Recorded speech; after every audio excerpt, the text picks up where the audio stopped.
welcome back to another interview with the Entourage. We're here today with Jess Wilson.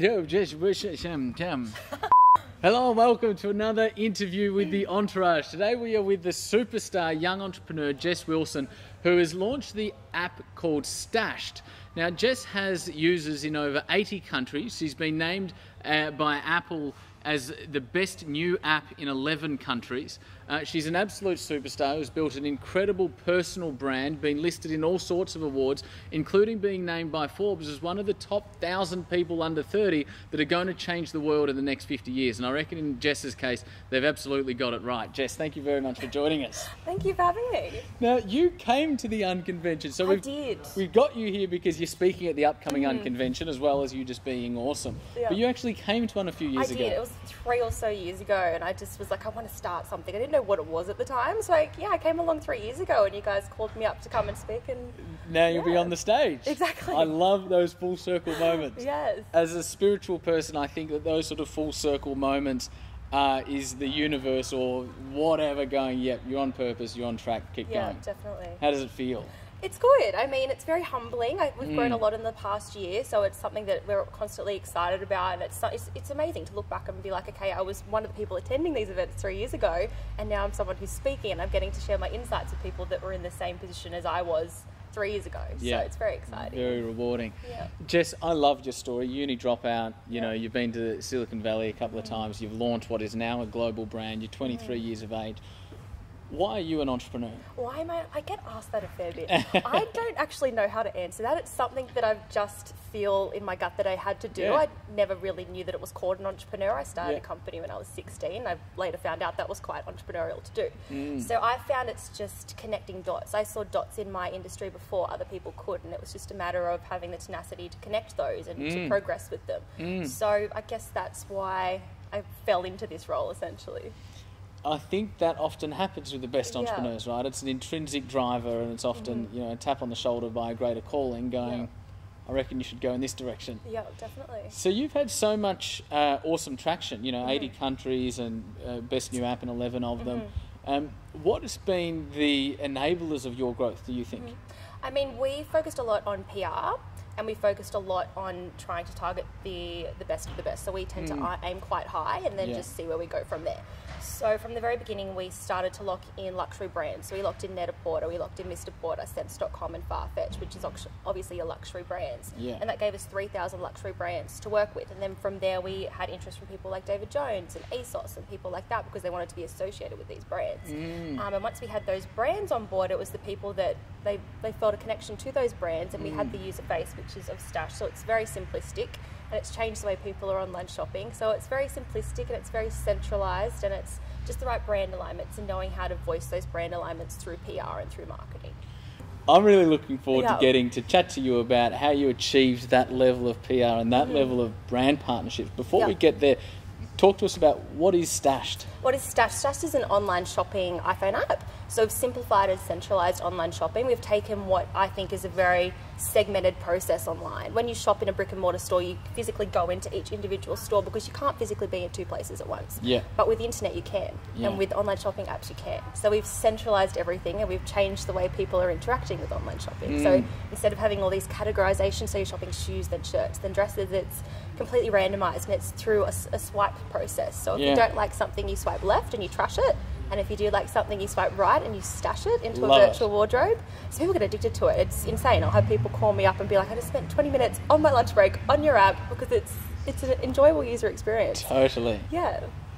What do you think? Because there must be such appeal that, you know, you've made the consumer experience more frictionless, easier and more convenient. I can, you know, if I was a female shopping for fashion, I could sit at my desk and do it right there and then.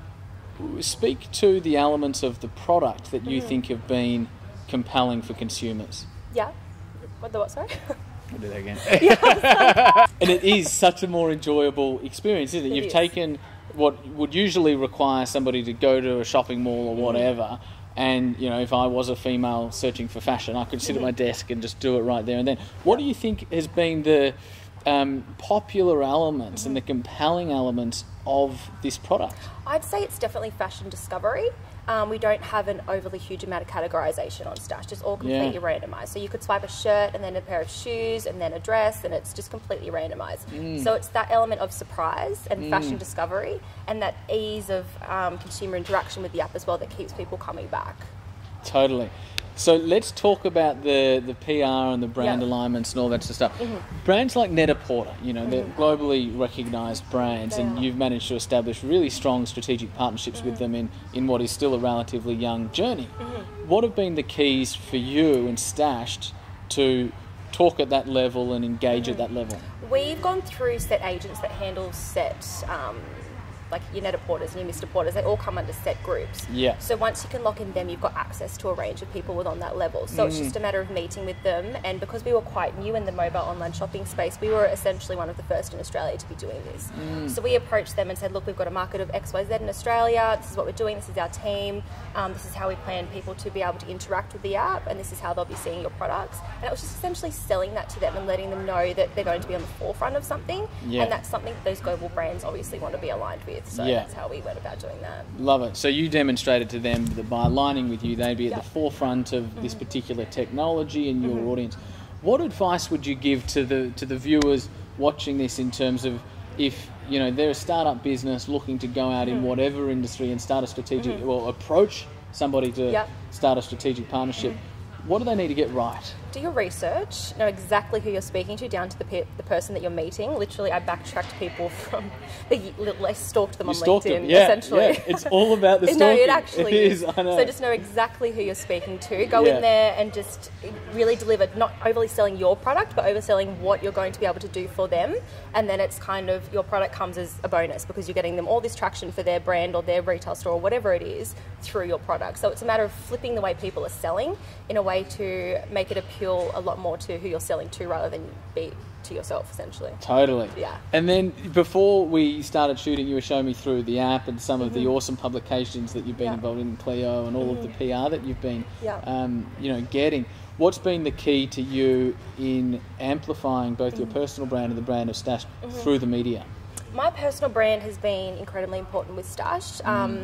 One being because my competitors aren't the demographic. I'm the demographic of who I'm selling to. So I've got that insider's knowledge, as well as I work during Australia, New York and Paris fashion weeks as well. So I've got that insider's knowledge in the fashion industry and what my consumers are thinking. So that's been a point of difference for us, and that's been something we've been quite open in voicing. So the fact that I am different, I'm not your standard techie and I'm not your tech co-founder of a tech company. I'm not a tech person at all, but I know the industry that I'm wanting to target.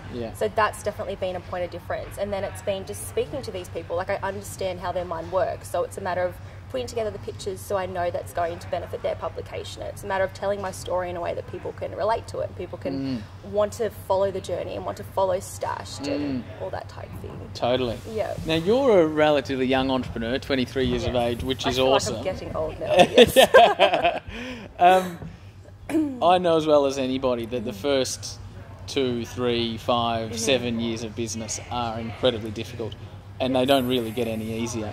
What have been some of the personal challenges for you in terms of your growth or your challenges that have come your way along your journey? I find being an entrepreneur, it's quite up and down. So I feel like I've got founders bipolar half the time. Totally. One minute you've got this fantastic thing that's just happened, and the next minute something else completely falls. And it's just managing those two as well.